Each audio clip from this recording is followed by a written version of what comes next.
Monsieur le Président, chers collègues, bonjour à tous. J'espère que vous avez passé une bonne nuit de la gentillesse. Pour commencer sur ce contrat de plan État-région, je voudrais d'abord souligner sur la méthode, puisqu'il y a eu une interpellation à ce sujet-là, moi qui ai l'occasion de siéger dans d'autres collectivités, notamment au département, dans l'opposition. C'est vrai que parfois on se demande comment est-ce qu'on peut passer les choses en urgence, mais c'est ainsi la règle. Et on peut râler quand on est dans l'opposition, sur les principes, sur les formes, mais ailleurs, les amis politiques ne font pas vraiment différemment, donc on s'adapte à cela. Et puisqu'on parle de politique, je voudrais dire que cette modification du contrat de plan État-région, elle est normale, elle est légitime, et c'est vrai que quand une collectivité subit, je dis subit en l'occurrence l'alternance, ou vit l'alternance, il est normal qu'elle fasse prévaloir ses visions politiques et qu'elle renégocie, parce qu'il s'agit d'argent public, de sommes importantes, et il est tout à fait légitime que Laurent Wauquiez et la nouvelle majorité régionale aient voulu apporter leur patte à cela.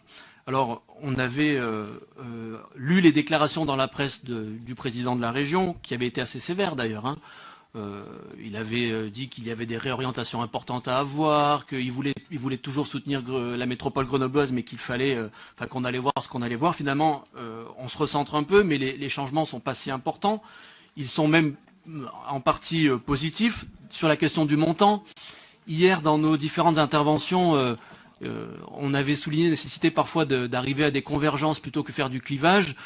Moi, tout élu socialiste que je suis, je peux que me réjouir de la volonté du Conseil régional de participer davantage, notamment sur le rondeau. C'est un point qui est extrêmement fort pour nous et je crois qu'il ne sert à rien de s'opposer par principe, il ne sert à rien de dire que d'aller chercher la petite bête. Il y a de l'argent supplémentaire sur ce dossier important pour les habitants de la métropole, donc il faut le souligner et aller dans le même sens. Et ça, je veux le dire avec force.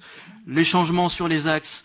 Bon, vous l'avez noté, Président, le réseau vélo, le planétarium, le tourisme, la région souhaite avoir une vision différente. Ça représente un peu moins de 7 millions d'euros sur 76 millions. Donc ça fait 10%. C'est pas des sommes, c'est pas des revirements qui sont essentiels. On ne touche pas au reste. On ne remet pas en cause les grandes orientations qui ont été définies sur l'activité économique, sur la recherche.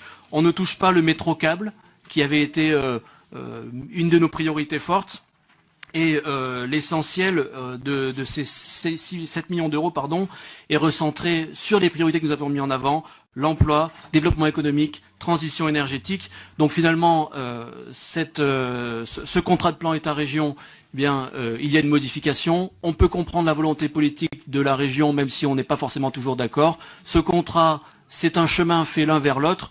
Je crois qu'au niveau de la métropole, il n'y a pas de difficulté pour qu'on puisse valider cela démocratiquement. Et puis, encore une fois, souligner que finalement, ce contrat qui, à l'époque, avait été regardé et puis avait été critiqué en disant que nous étions à côté de la plaque, il n'est pas si éloigné que cela des grandes orientations qui sont définies aujourd'hui.